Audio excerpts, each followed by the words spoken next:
Hello， 宝宝，现在是8点，我们已经到了广州车展的现场啦。那今天是一整天的广州车展抢先看，有什么想看的车型，抓紧在评论区艾特我吧。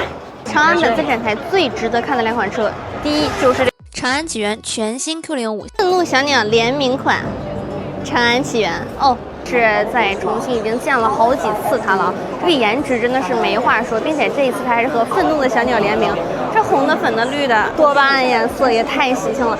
那对于颜值党来说，它一定要好好关注一下。主打越级空间、舒适享受，副驾还有女王座椅哦。实用与安全同样重要，400多公里、500多公里的2个续航版本可选，并且是9横5纵的龙式车身，安全方面也是相当顶得住的。那除了颜值、安全这些基础配置来说，它的智能辅助驾驶方面也是相当不错的。高配版本的带激光雷达，之前我们实地检测过。长安启源全新 Q05限时优惠价7.99到9.99的价格，不得不说啊，9.99带激光雷达真的很有诚意了。那另外呢，眼里有光的小女孩小叔子也来到现场，和你一起追光。第一站长安展台，愤怒的小鸟。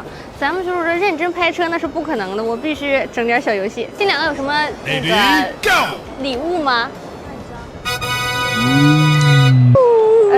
你就看那个猪头欠不欠打就完了。会助推一把，不是终点，是沉浸式。它经过承载。别。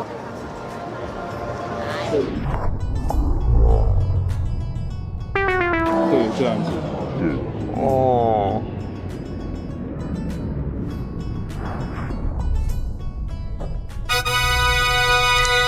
哦，5次中1次就可以了。今日战利品1。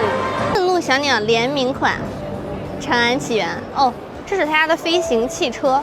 最近我们国家出台了非常多关于低空经济的政策，包括我们有一些飞行员朋友也是能看到各种最近开始国家倡导这种低空经济。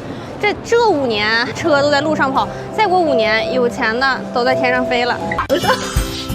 这不是之前美人鱼里看的那个什么老板来着，坐着飞的那个吗？没想到这么快就实现了。 看一个品牌的车，你不能光看它的车，你要看它本身的技术上限。像它又能造飞行小书包，又能造飞行汽车，那实力技术也是相当哇塞的。